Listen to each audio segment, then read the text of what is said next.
for the fruitful meeting and progressive discussions we have had this morning. As you already know, the Right Honorable Raila Ondinga is Kenya's candidate for the chairmanship of the African Union Commission in the elections slated for February next year, that is 2025. Ladies and gentlemen, on this, we have a visionary leader to fire up the African Union to greater levels. The Right Honorable Raila is a Pan-Africanist who naturally espouses the Think Africa above all guiding principle of the AU Commission. Indeed, he holds dear the African Union's ambition of being a people-centered organization. The candidates' experience and leadership philosophy align with the AU's Commission's values of efficiency, professionalism, and respect for diversity. We have no doubt the candidate will pursue excellence in line with the continent's collective aspirations of the Africa we want in 2063, as framed in the AU's development framework of Agenda 2063. Let me laud our President, His Excellency Dr. William Samoei Ruto, for fully endorsing the candidate and continuing to extensively engage with his counterparts in diverse regions of the continent. So far, our candidature has been positively received. The President has energized our foreign policy, thus successfully positioning our country as a champion of African affairs in the international arena.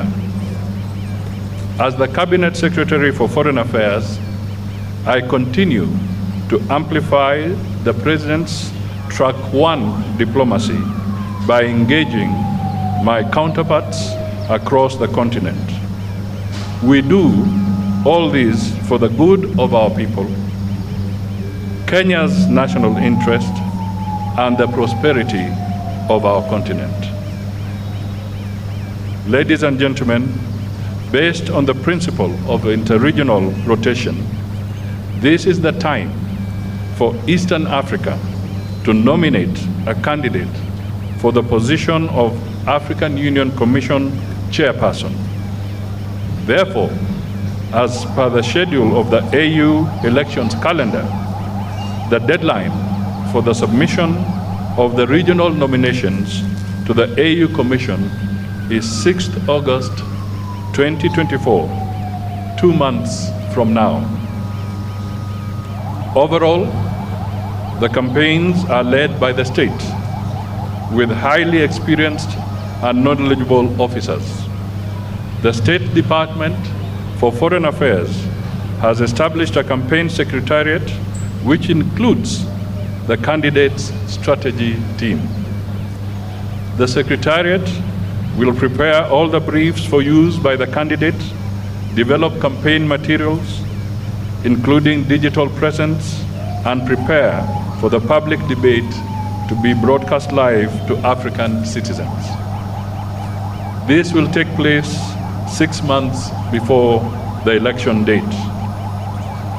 Currently, the team is firming up preparatory and application documents together with requisite translations of the resume into 6 AU languages. That is French, English, Kiswahili, Arabic, Portuguese, and Spanish. This should be ready for submission to the AU Secretariat by the end of June 2024. An empirical campaign strategy has been developed, which includes identifying opportunities, challenges, and risks that our candidature faces. Additionally, The campaign involves outreach programs to capitals of AU member states, briefing of Kenya missions abroad, and engagements with diplomatic corps in Nairobi. Kenya is certain that our candidate, the Right Honorable Raila Amolo Ondinga, has credentials and the passion to advocate for Africa's interests globally and champion for more opportunities for Africa and her people. I now invite the Right Honorable Raila Amolo Ondinga to make his remarks. Thank you.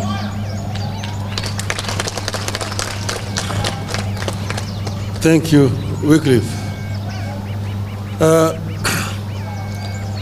We have had a meeting with the Prime Cabinet Secretary and Cabinet Secretary for Foreign and Diaspora Affairs, my brother, Honorable Wycliffe Musalia, who led a team of government officials. This was in regard to my candidacy for the African Union Commission chairmanship. I wish to reiterate the obvious, that I am vying for a position in Africa, not in the government of the Republic of Kenya. But I need the endorsement of the government of Kenya for that African position. At this meeting, we exchanged notes on the state of the quest so far, the preparations from my side and the government side, and the next steps that require to be taken. The Honorable Prime Cabinet Secretary shared with me the situation and levels of preparation and commitment in the government. I have been very encouraged by the number of senior government officials offering to be part of this journey, out of an understanding that we are in this as Kenya and not as partisan political parties. I appreciate the offer of support. I shared with the government team the situation and my levels of preparation from outside the government. I assured the team that on my own, I'm making every effort, tapping into my experience, relationships, and understanding of as many nations as I can. With committed and proper coordination, we should be able to clinch the seat. We agree and synergy as we embark on that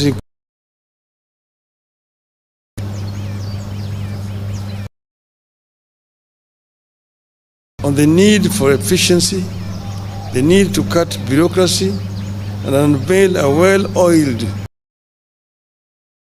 effort going forward.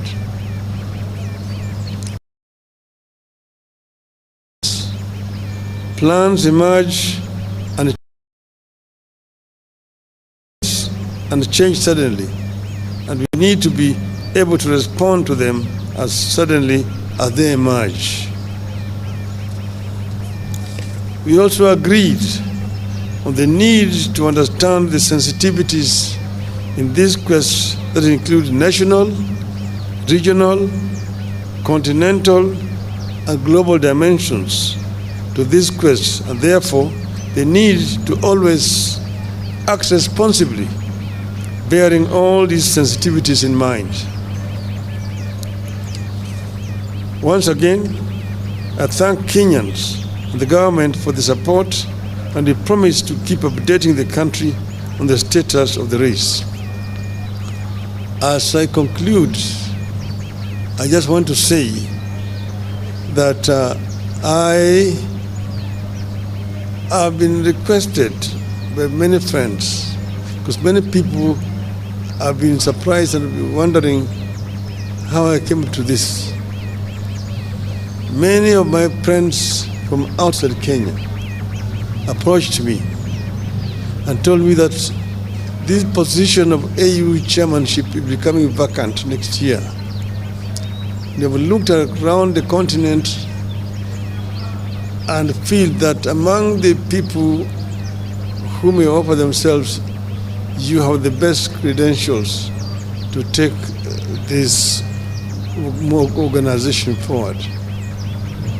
After lots of soul searching and consultations among my colleagues and friends, I made the decision to agree to accept the request. As you know that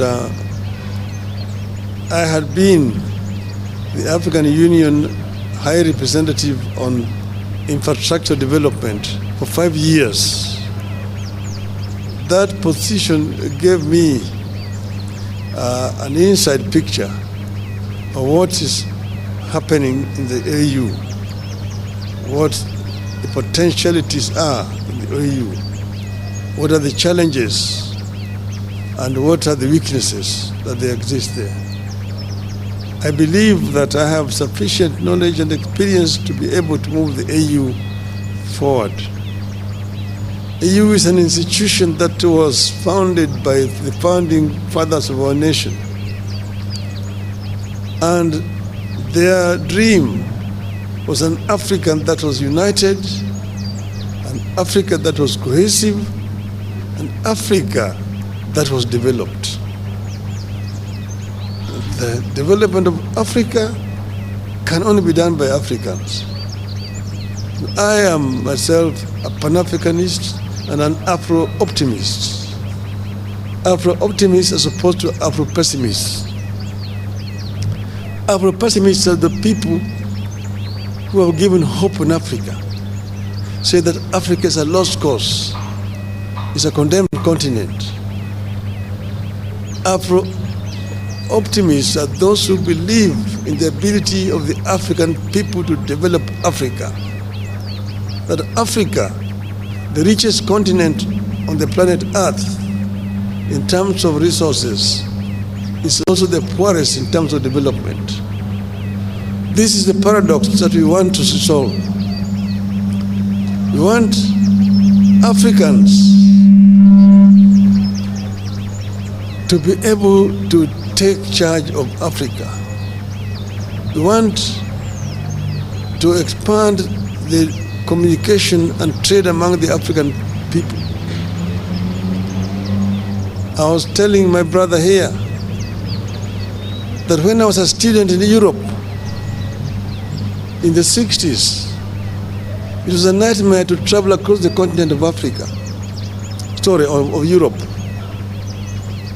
In Europe, to move from one country to the other, you needed a visa. And if you did not have a visa to transit in one country, they arrested you at the border and returned you where you come from.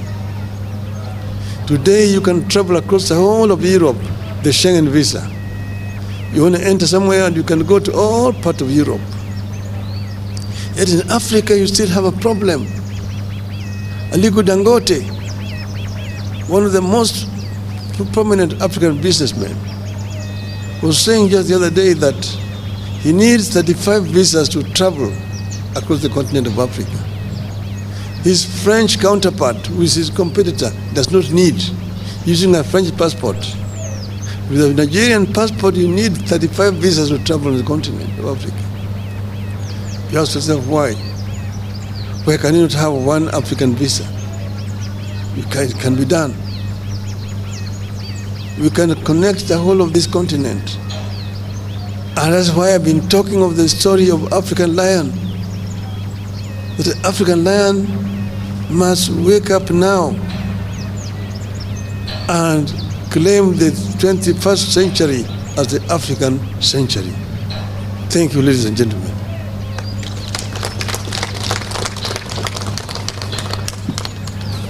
Thank you, the Right Honorable Raila Ondinga. Ladies and gentlemen, having listened to Baba, I now wish to make the following concluding remarks. Indeed, despite the world becoming more fragmented and competitive, Kenya believes that multipolarity presents economic and geopolitical opportunities for Africa. Therefore, a whole of AU strategic approach to the emerging world will enable member states to project a common voice on global matters of consequence and enhance Africa's bargaining power for mutual benefit. And indeed, the Right Honorable Raila has summed this up. Therefore, for the continent to speak and act as one, the African Union Commission Chair the African Union will have to be more proactive and strategic in overcoming the persistent challenges that beset the African Union, namely funding shortages, logistical inadequacies, and the cyclic nature of conflicts. Additionally, the AU continues to grapple with cases of political instability and economic intricacies, weak international influence, and undue external influence, driven by a new Cold War in the continent. As a continent, we therefore need to focus on dimensions that promote our unity and enhance sustainable development for the citizens of Africa. This will include infrastructural connectivity, and he has spoken briefly to that aspect from his previous assignment, reduction in costs of doing business in the continent, accelerating the realization of the visa-free program, and promoting a common language for Africa. Also important is environmental protection of the climate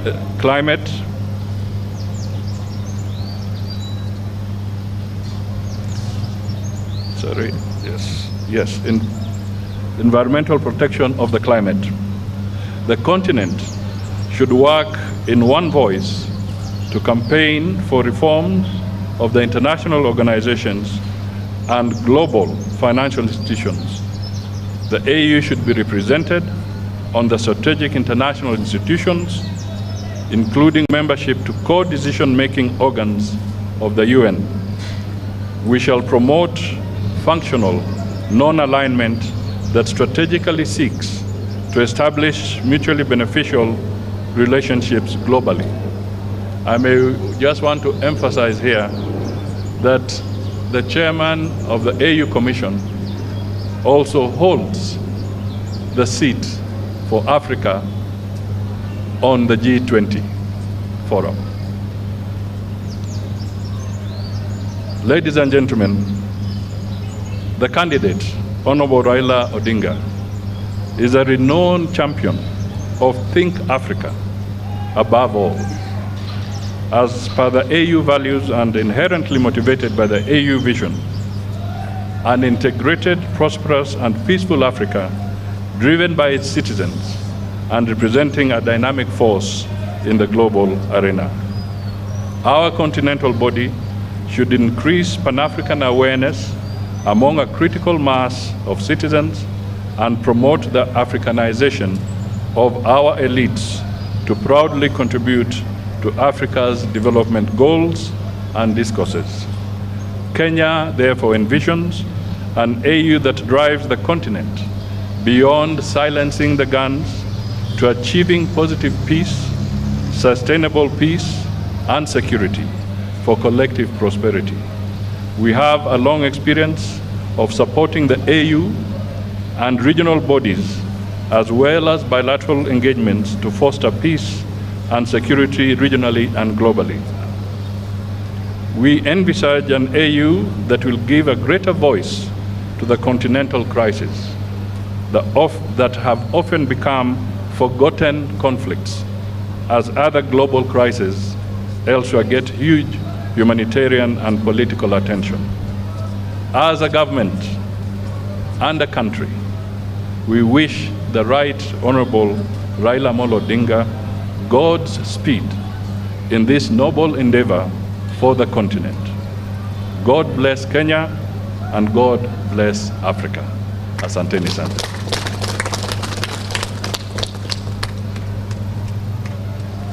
Asante sana. There could be just a few questions. Thank you, Excellency. We'll have a few questions. We have Brenda, step forward.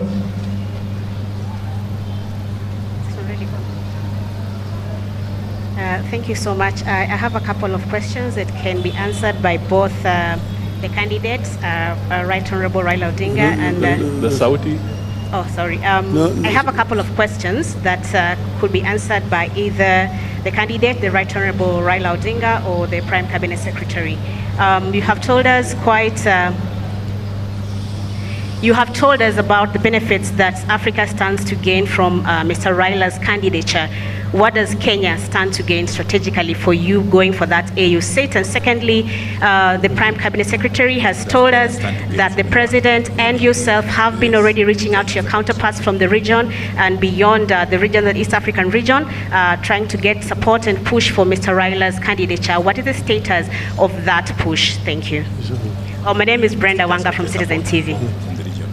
Okay, maybe I'll comment first. Okay. First of all, a prosperous Kenya is dependent on a prosperous Africa. And we want to make it very clear that as Raila champions issues that affect the Africa continent, Kenya is part and parcel of what he shall be championing. So we are sure that as he moves across the continent, the second aspect of it, from a Kenyan perspective, we must look at it also as this is not a localized issue. It's not. This is a national interest for the people of Kenya to the African continent. And as I said, we see an embodiment of this. Thank you. Well, Africa. What equivalent to what the rest of Africa is going to get? If we improve as a beneficiary,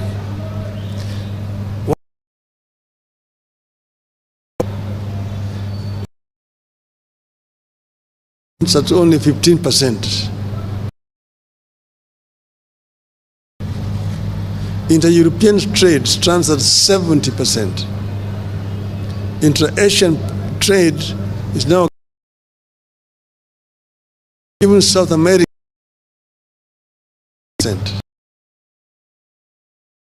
does not trade with itself for reasons, some of which you see there are non-tariff barriers into it's very difficult for good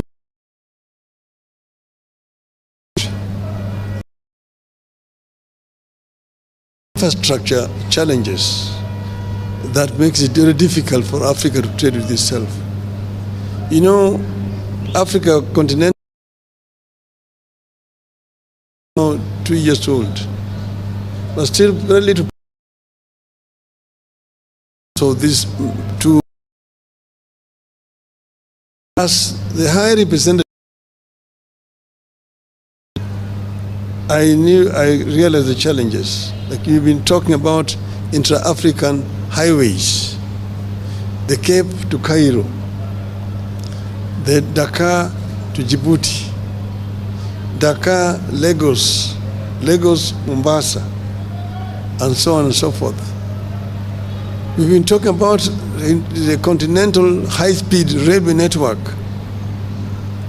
One, Beira to Walvis Bay.